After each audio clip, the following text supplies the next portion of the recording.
اشرح لي صدري ويسر لي أمري واحلل عقدة من لساني يفقه قولي آمين.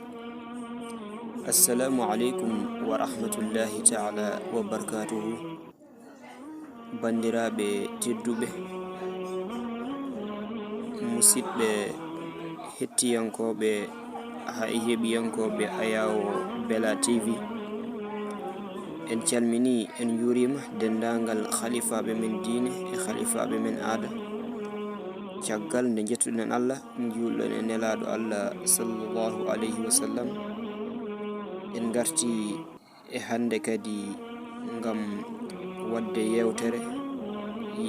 nde ganduɗa ko heerinde ruttugol teddungal o jiyaɗo Allah mo ganduɗa haalgol gurdam mum ko hunde wande fayde, nde tawno ko kanko golli ɗum. Non en mbasat jurnade e haala he, nde tawno yewtere nde ko renda ma en ketto hen Cheikh Tidiane Sy ko adi taw nde keɗiɗen ha ganden holi o gorko mo jogorɗen haalde. So ɗum yewti kettoɗen miñiko hono Cheikh Tidiane Sy e siftinde mo kalteno wiyete ko Lamine Sy, jiyaɗo to Medina Gounass. Sen kettima rewina ngo mbaɗɗen hen ngo ma bandiraɓe ɓuur famde ɗum, ma en ketto hen miñiko setto moƴƴere makko e nedi makko. Ma en ketto hen kadi Abdoullahi Thiam, on koye legal Musdalifa e jeeya ɗon e Madina Gounass. So ɗum yewti kadi kettoɗen hen Mansour Ba, kamɓe foof maɓe gaddu seedam faguji maɓɓe e oɗo jiyaɗo Allah. ɗum noon hade nden jehen ƴeewoyen rewina ngo mbaɗɗen hen ganden hol o mo jogorɗen wadde waɗande ɗo nde yewtere heerinde gam ruttude mo teddungal. Jehet garen Hodiro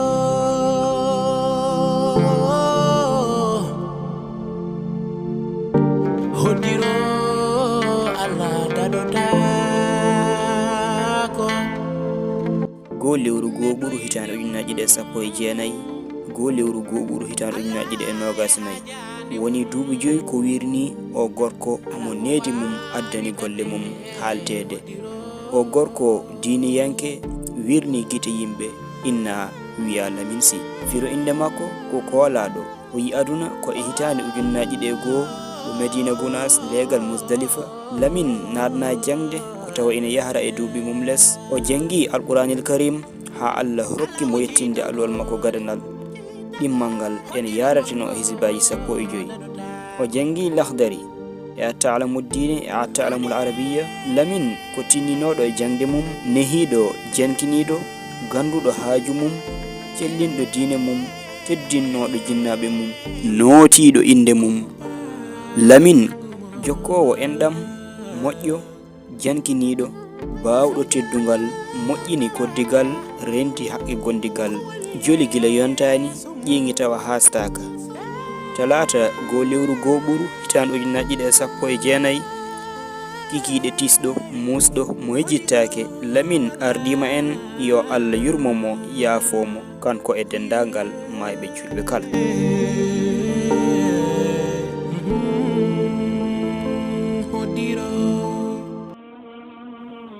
ɗum noon mbiɗa sikki bandiraɓe puɗɗima famde ko o tigui woni mo garɗen filde yewtere heerinde, yewtere haaltude gurdam makko no nanirɗon ni. Ko noon ko hikka waɗi duuɓi 7 ko duuɓi 5 jaafoɗon, ko hikka waɗi duuɓi 5 ko yalti aduna. moƴƴere makko e nedi makko wonko puɗɗiɗen en jubbude, kono en jahat kadi ne kettoɗen miñiko mboye jiide yumma ko kanko settoto Cheikh Tidiane Sy. ɗum noon Cheikh Tidiane, bisimilla ma.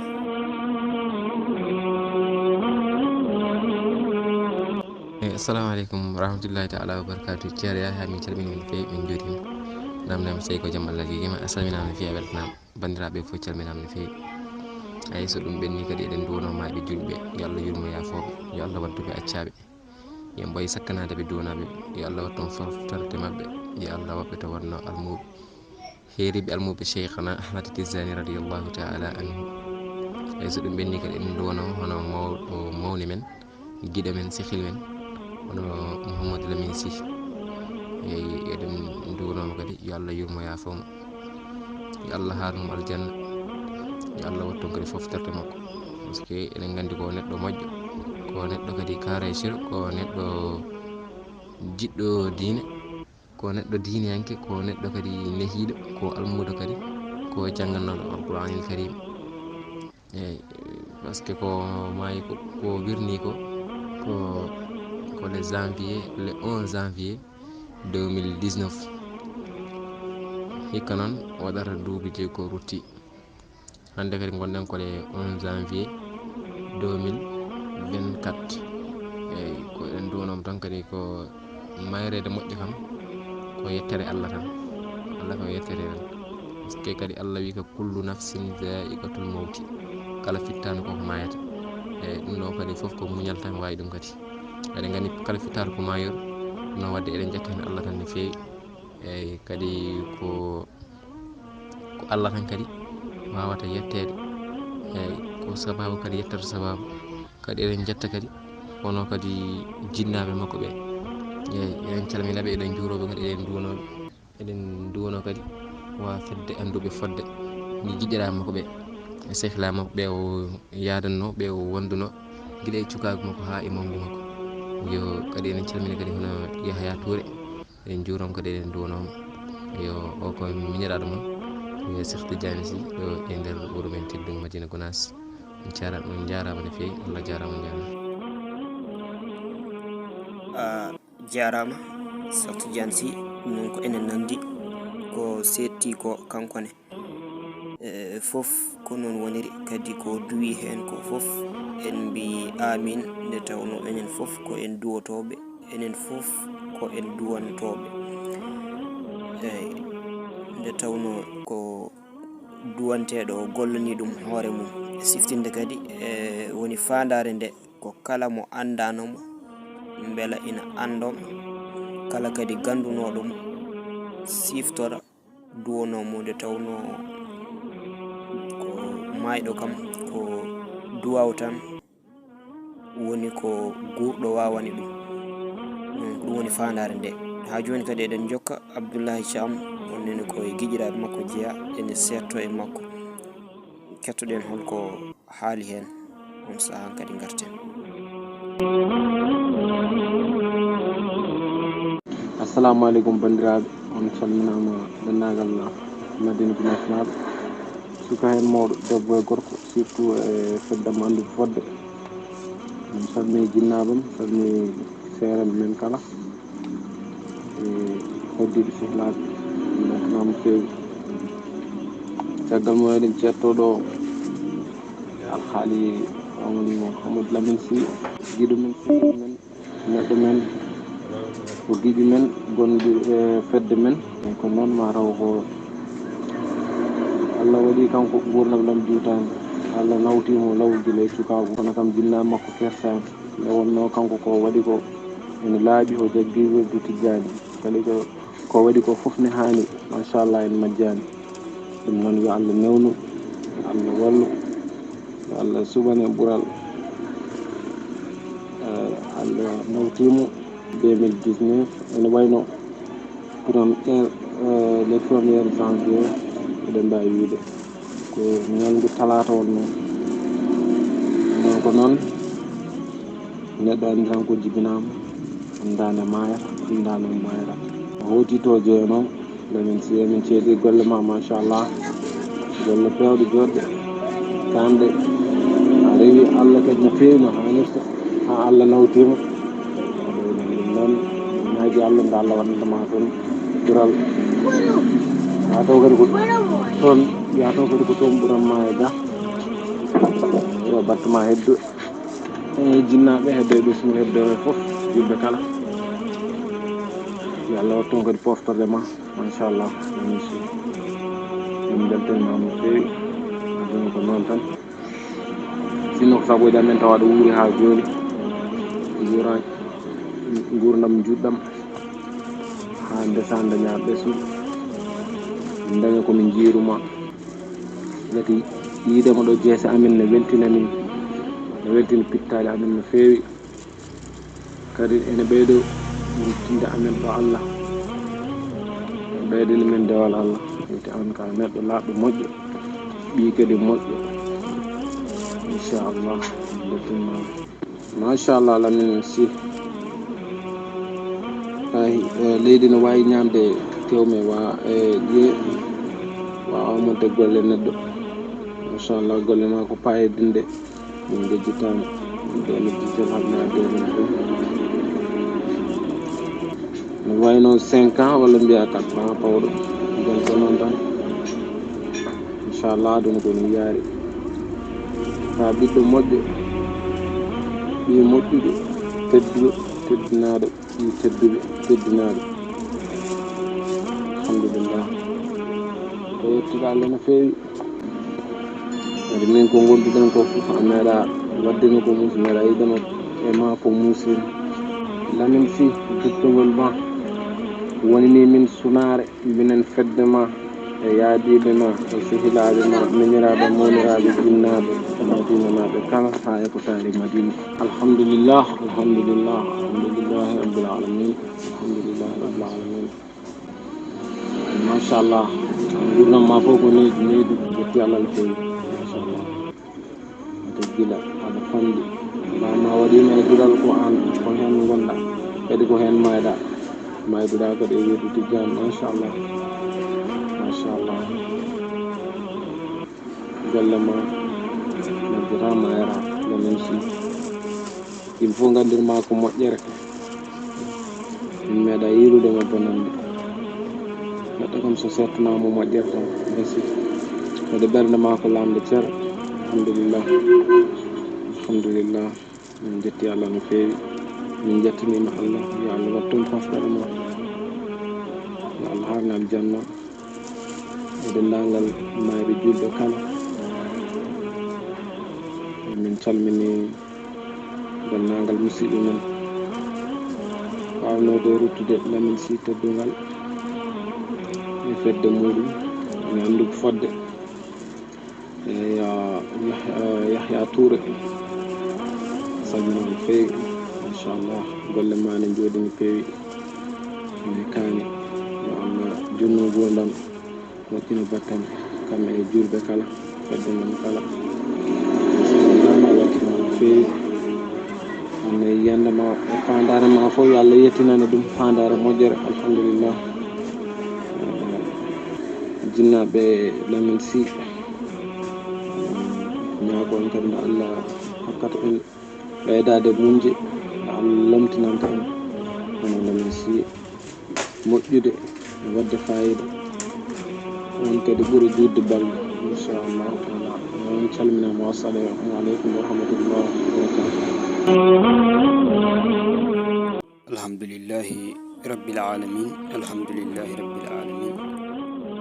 kadi ko enen fof nandi koɓe kaali ko hono Abdoullahi Thiam e Cheikh Tidiane Sy en nani fof noon kadi koɓe duwi ko en mbi amin yo Allah jaabu dow woƴƴi yo ñamade ɓooy yo ɓaaka sabu barke Allah e nelaɗo mum sallallahu alayhi wa sallam noon en nani ko Abdoullahi Thiam wi ko leydi ina wawi ñamde tew e ƴiye kono kam wawa ñamde golle e balle non ko noon ha hande en jokkat e Mansour Ba onne koye guiƴiraɓe he jeeya koye fedde he kadi jeeya fedde anduɓe fodde Gounass kankone kadi woodi ko seeti hen ɗum noon ceerno Mansour bisimilla ma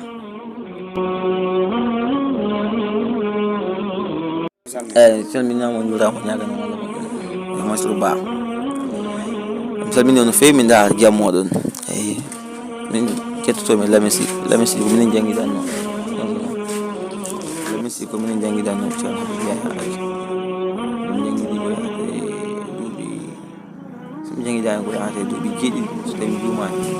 min jangguiɗi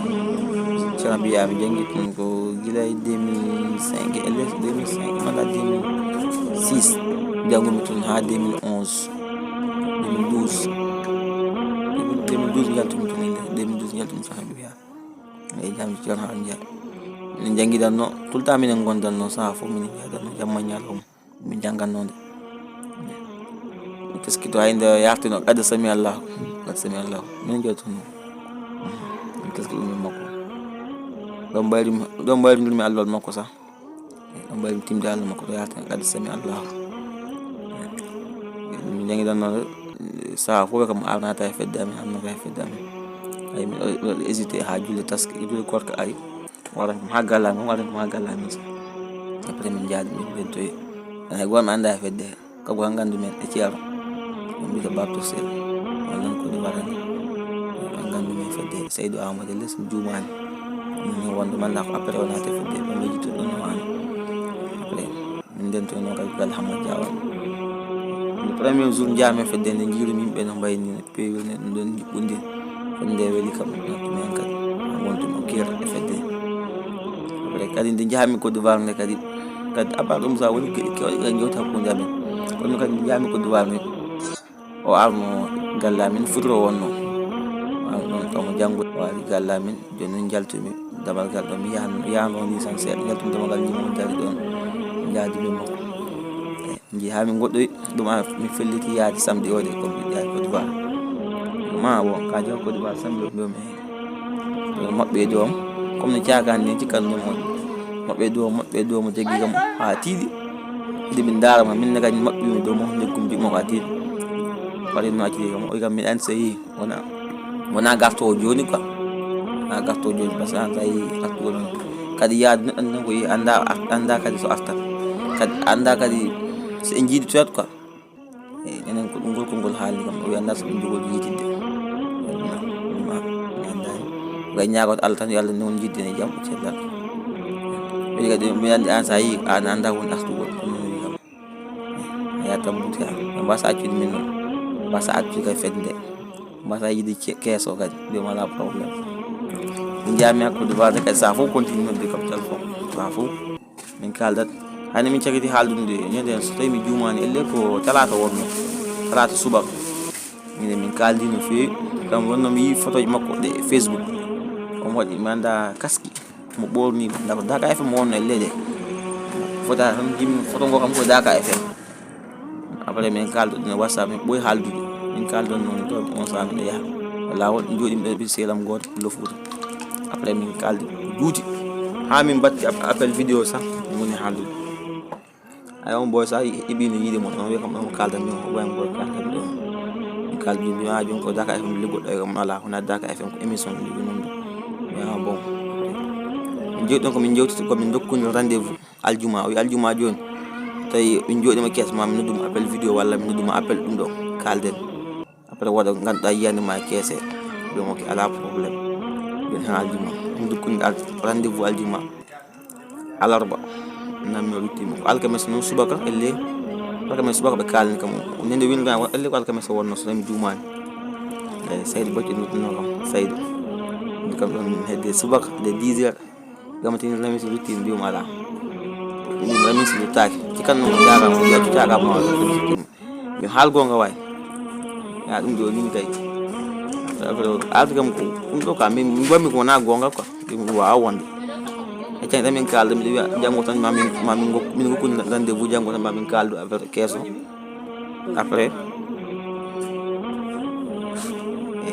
après non Seydou gam non on mi jabani gomani kono non kam wadi mi centre bandam dembal mi fawangi don pawangal gananda pawangal dabbingal baltal ki jamti musam no jagal way kono tout fere fawa hen ko nyende Seydou gam non de afal yu law goto fami no me fawangude ni ani do nyene mi jaltu non mi yaane to mi wonde mudum ko kono non do wi gam non de directement iwi hala mbami meda wonde le batten wi hala ko joni kridi le mi ka Seydou gonga kan jimi dum kadi internet da wadi public dum jam ci yim dam anne dawd mi ci mi jaam ko ni dam may lemes ko gadi godde kadi kewde kono kadi fofa wawa halde sabu nganndi mon ko neɗɗo moƴƴo wax dëgg yàlla wala probléme. Min jaaɗi nokkuji keewɗi min janginden noon nden kamɓe ɓe tenata ko keynol tan seftanno min kon so kesi min jooɗi min janga min nan yoddo hono keynol ngol so yonti noon keynol ngol yonti noon mi certat battam min keynda min wona keynol noon wal dawgol gas ɗum ana ɗum kadi jolciraɓe yamin tan gondanno asi min ɓaari min jaade ha galle amin saji sa mi jani ha gas tan kulle naɗe mi yalta jam ko mi calmini bandiraɓe fof woni mama kadi giɗo lamin si woni min mam jinnaɓe woni ma fof ɗum yaafo maayiɗo kam ala noon sona duwa o to maayiɗo juuɗo ɗum moƴƴo kam digi yalla min gondi kam duuɓi o yahata duuɓi sappo pawɗi kam min gondi ɗum kam gila e fedde amen nde ha e janngugol amen ngol fof min gondi duuɓi sappo pawɗi kam sey kam o anda so ɗum jogi wiitide min bandiraɓe fof ndoli mama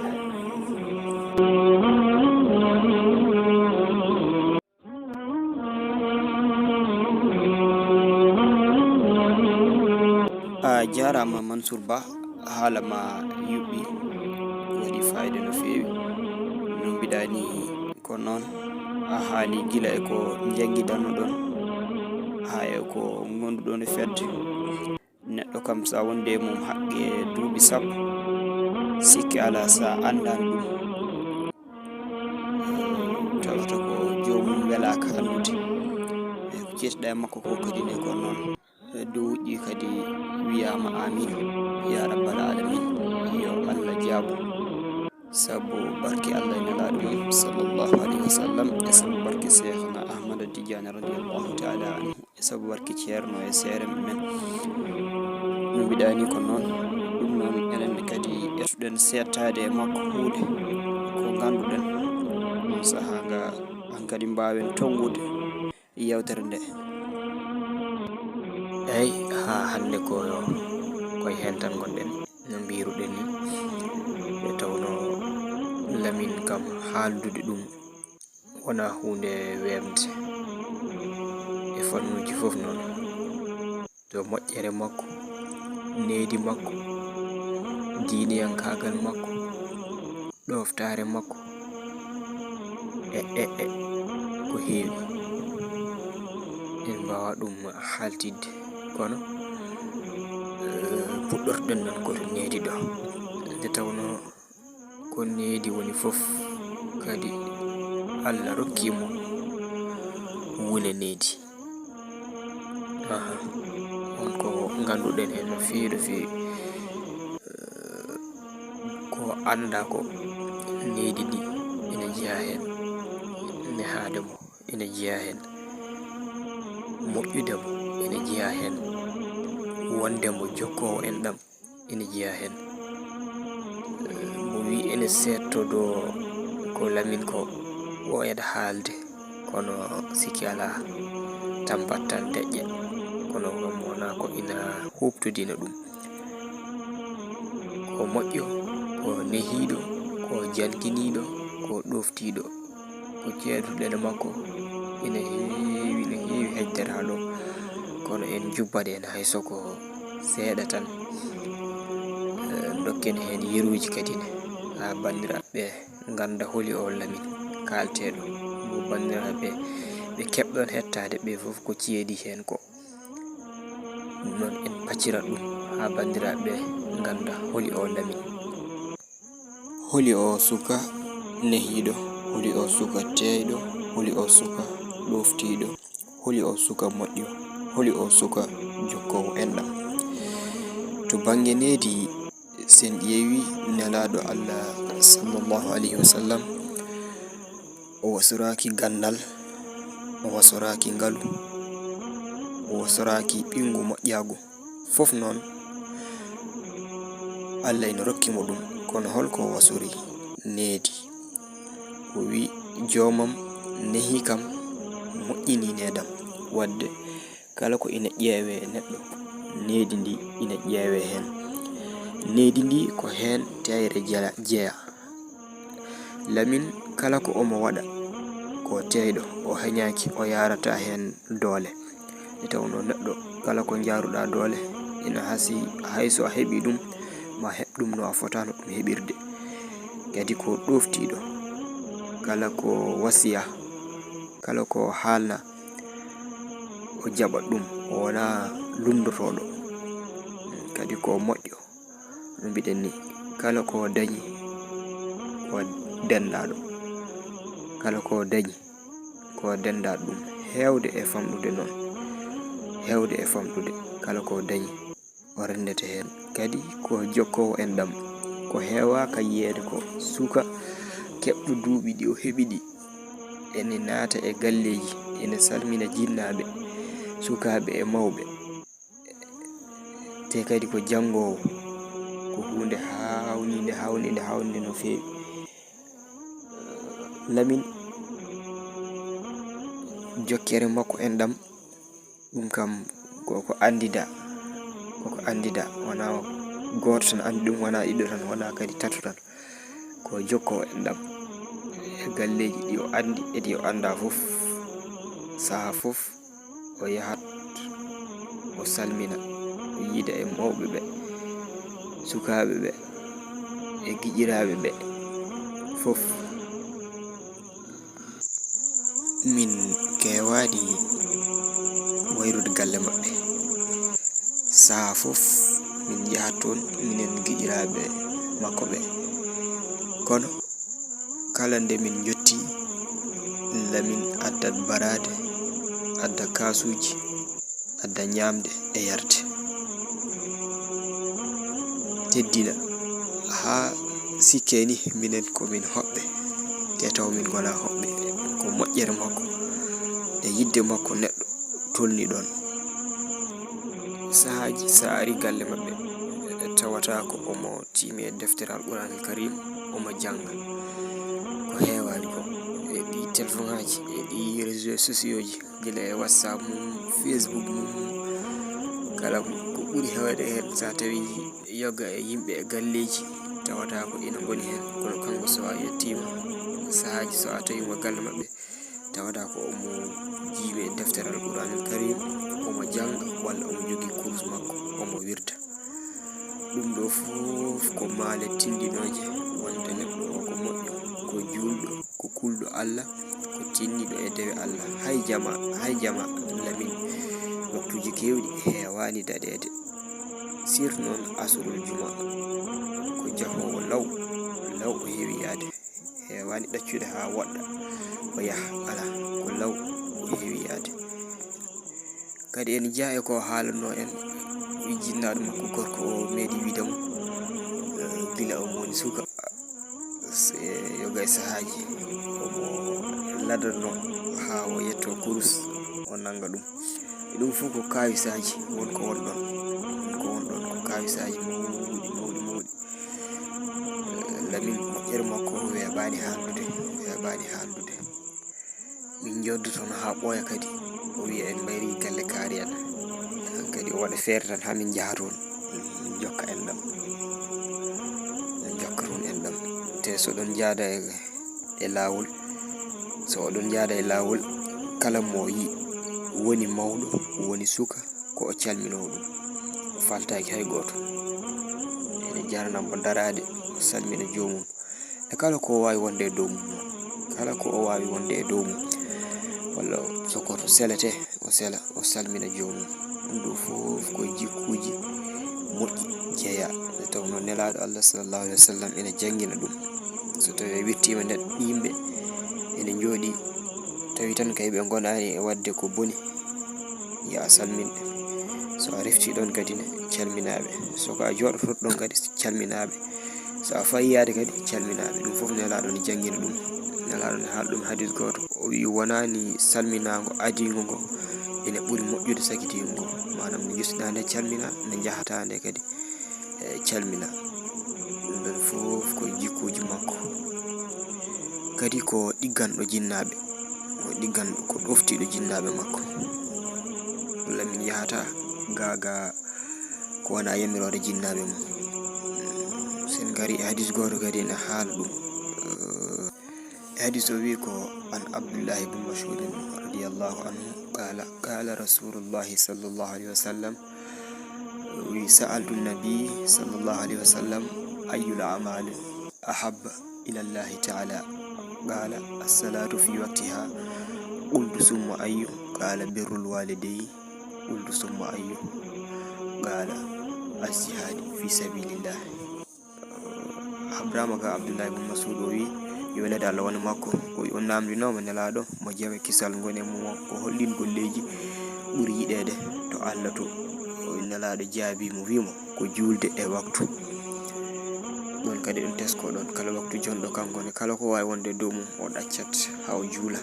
fuɗɗo jokkude kala ko wawi wonde dow mum noon onon mbirunɗen nane ni to banggue salminago to Abdullah ibn Mas'ud jokki ha namdade nelaɗo o wi e holɗum goɗɗum ɗum ɓe uldu summa e holɗum goɗɗum o wi ɗiggande jinnaɓe lamin ko ɗoftiɗo jinnaɓe mum hayde ruttoto nde rutti ko e ɗoftade jinnaɓe mum ko ɗoftiɗo jinnaɓe makko no fewi. Abdullah ibn Mas'ud ina jokki haalde o wi mbimi nelaɗo e holɗum goɗɗum o wi haɓede jihadi e diine Allah kadi sogoni lamin eɗen mbawi haalde ɗo ha tawa en kaldani moƴƴere makko e diiniyankagal makko mbiɗen ni e nedi makko ɗum noon ko duwade tan so tawi duwanoma nde tawno mayɗo kañum sohli tan ko gueɗe ɗiɗi duwaw e sadak ko ɗum woni joɓari julɗo ko sadak kono mayɗon hani waɗanede duwaw saha foof e sadak kanko ne duwantomo tan o ardima en yo Allah yurmomo yaafomo yo Allah harnumo aljanna sabu barke Allah e nelaɗo mum sabu barke Cheikhna Ahmad Tidiane radiyallahu ta'ala anhu sabu barke ceerno e seerembe men yoto noon foftorde makko sabu barke Allah e nelaɗo mum enen heddiɓe ɓene ɓeɗen tinnade no fewi janguene makko nde tawno ko dokat yeru ko alluwal ko poɗɗo jangede yimɓe ne poti tumnade makko e golle ɗe o gollannoɗe ndewa hen woni Allah rokku en enen wawde rewde gollude hono no golliranno ni wala hunde weɓde noon yo Allah wallu yo Allah reen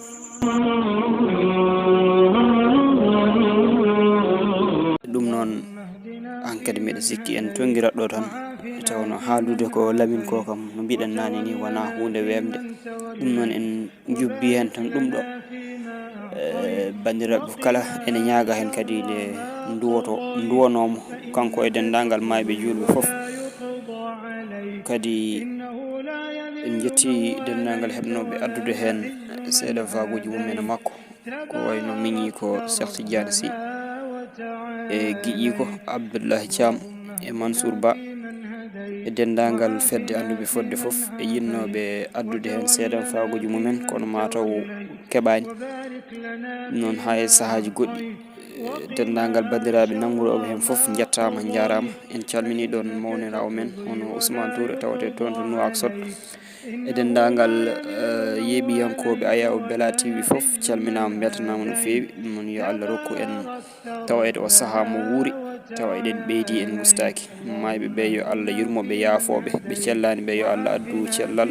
sabu barke Allah e nelaɗo mum sallllahu alayhi wa sallam haza assalamu aleykum wa rahmatullahi taala wa barakatuhu allahumma salli ala sayyidina muhammadin wa sallim شر ما قضيت فإنك تقضي ولا يقضى عليك إنه لا يذل من واليت ولا يعز من عاديت تباركت ربنا وتعاليت الحمد لله رب العالمين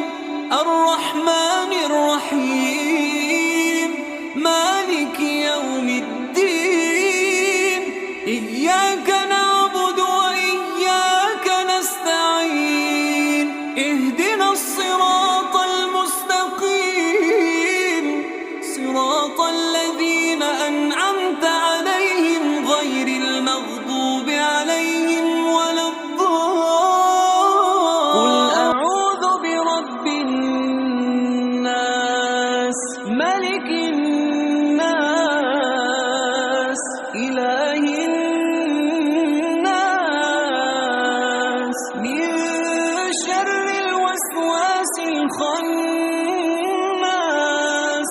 الذي يوسوس في صدور الناس